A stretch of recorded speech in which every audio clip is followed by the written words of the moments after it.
지금 손에 들고 계신 스마트폰 아니면 책상 위에 있는 컴퓨터, 이걸로 지금 이 영상을 보고 계시잖아요. 이게 우리한텐 너무 당연한 일상이 됐죠. 근데 말이죠. 이 화면 바로 뒤에는요, 정말 세상을 통째로 바꿔버린 몇 가지 엄청난 발명품들이 숨어 있다는 사실. 오늘 그 이야기를 한번 제대로 파헤쳐 보겠습니다. 자, 이 숫자 한번 보세요. 10억.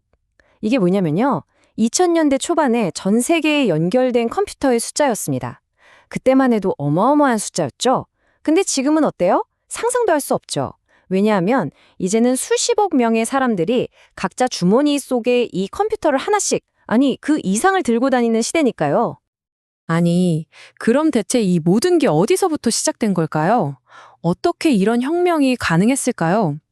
그 시작점을 거슬러 올라가 보면요. 진짜 놀랍게도 20세기 중반에 있었던 딱 몇 가지 정말 결정적인 발명품들에서 그 씨앗을 찾을 수 있습니다.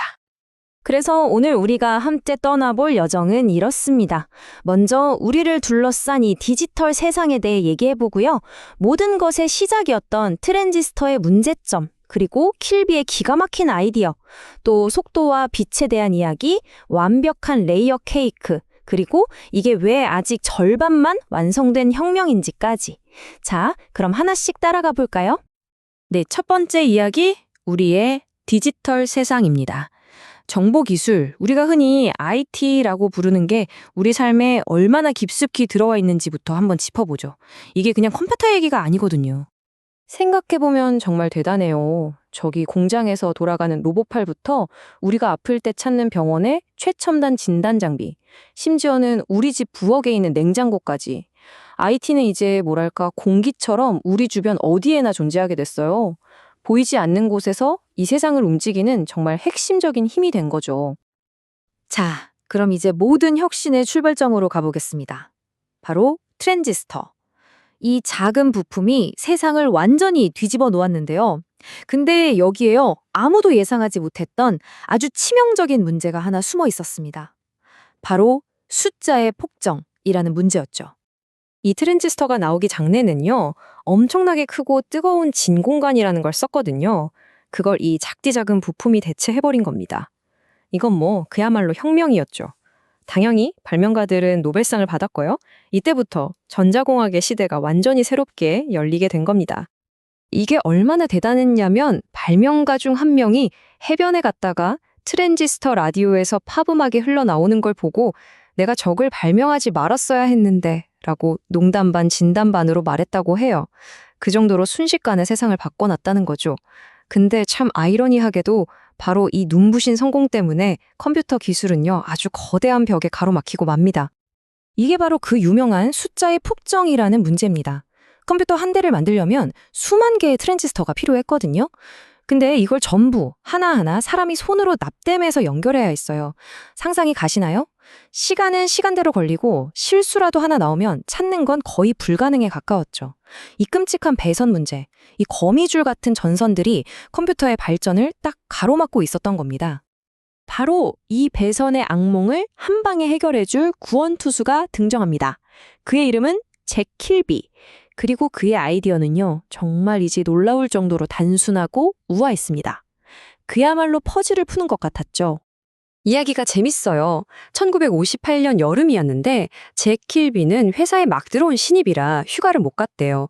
그래서 다른 직원들 다 휴가 갈 때 텅 빈 연구실에 혼자 남아서 이 문제를 골똘히 생각할 시간이 있었던 거죠. 그리고 바로 그 누구의 방해도 받지 않았던 고독한 시간 속에서 역사를 바꿀 아이디어가 번뜩 떠오른 겁니다. 킬비의 아이디어는 진짜 혁신적이었어요. 발상의 전환이었죠. 아니, 왜 트랜지스터, 저항기 같은 부품들을 다 따로 만들어서 이걸 일일이 전선으로 연결하는 고생을 해야 하지? 그냥 애초에 한 덩어리의 반도체 위에다가 이 모든 부품이랑 전선까지 한꺼번에 그냥 조각해버리면 안 되나? 바로 이겁니다. 이게 바로 집적 회로, 우리가 IC 칩이라고 부르는 것의 핵심, 모놀리식 아이디어였어요. 그리고 1958년 9월 12일, 바로 이 아이디어가 실제로 성공하는 역사적인 순간이 찾아옵니다. 기술 역사에서 가장 중요한 날 중 하나로 꼽히죠. 바로 이날 마이크로칩의 시대가 활짝 열린 거예요.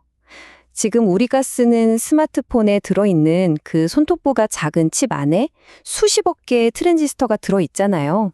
그 모든 것의 위대한 시작이 바로 이날이었던 겁니다. 자, 이렇게 배선 문제를 해결했더니 또 다른 거대한 장벽이 나타났습니다. 이제 부품들을 작게 모으는 건 성공했는데 그 안에 들어있는 트랜지스터 하나하나의 속도가 너무 느렸던 거죠. 그리고 더 빠른 속도를 내려면 이제는 전자가 아니라 빛을 다룰 수 있는 기술이 필요해졌습니다. 또 다른 병목 현상이 생긴 거예요. 그러니까 기존의 트랜지스터는 상대적으로 느리고 신호를 증폭하는 능력도 약하고 효율도 떨어졌어요. 이걸로는 안 됐죠. 목표는 훨씬 더 높은 주파수에서 작동하고 더 강력한 출력을 내면서 효율까지 높은 그런 완전히 새로운 개념의 반도체였습니다. 단순히 작게 만드는 걸 넘어선 다음 단계의 과제였죠. 그 해답의 실마리는 1957년 허버트 크로에머라는 과학자의 머릿속에서 먼저 이론으로 제시됐습니다. 아이디어는 이랬어요. 서로 성질이 다른 반도체 재료를 샌드위치처럼 층층이 쌓아 올리는 거죠. 이렇게 하면 전자와 빛의 흐름을 아주 정밀하게 우리가 원하는 대로 제어할 수 있을 거라는 생각이었습니다. 이걸 바로 반도체 이종접합 구조라고 부릅니다.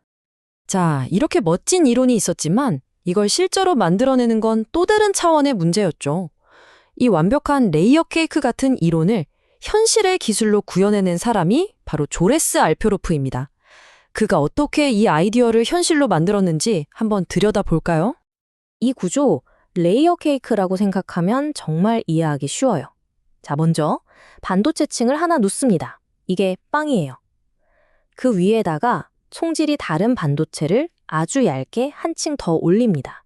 이게 바로 크림이죠. 그리고 다시 처음 썼던 반도체, 즉 빵으로 위를 덮는 겁니다. 그럼 어떻게 될까요?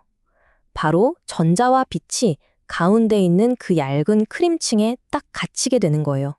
에너지가 흩어지지 않고 집중되니까 효율이 말도 안 되게 정말 극적으로 높아지는 거죠. 그리고 마침내 1970년 5월, 당시 소련의 레닌그라드에 있던 조레스 알표로브의 연구팀이 이걸 실제로 만들어내는 데 성공합니다. 당시 미국과의 과학기술 경쟁이 엄청났던 시절이었는데 미국의 경쟁자들을 불과 몇 주 차이로 앞지른 아주 극적인 성공이었죠. 이 발명 덕분에 인류는 드디어 빛을 마음대로 켜고 끄고 제어할 수 있는 시대로 접어들게 된 겁니다. 그럼 이 기술이 우리 삶을 어떻게 바꿨을까요? 첫 번째는 바로 초고속 전자공학 분야입니다.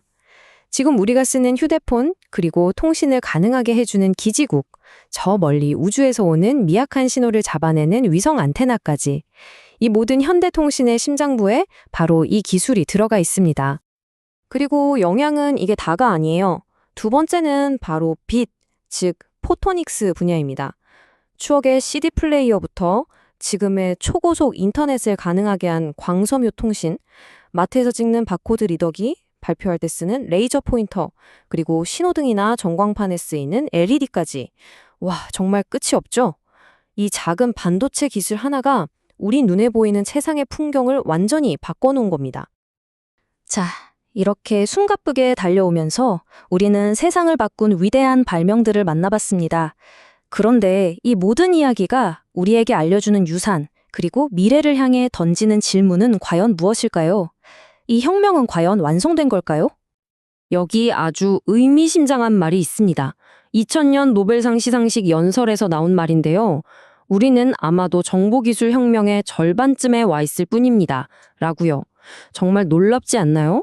우리가 지금까지 목격한 이 모든 엄청난 변화가 어쩌면 전체 혁명의 이제 겨우 절반에 불과할지도 모른다는 이야기입니다. 그래서 마지막 질문은 이제 여러분께 드리고 싶습니다. 이 정보기술 혁명의 나머지 절반은 과연 어떤 모습으로 우리에게 다가올까요? 그리고 제킬비와 알표로프처럼 그 다음 세상을 바꿀 또 다른 천재적인 아이디어는 과연 어디에서, 누구에게서 나타나게 될까요?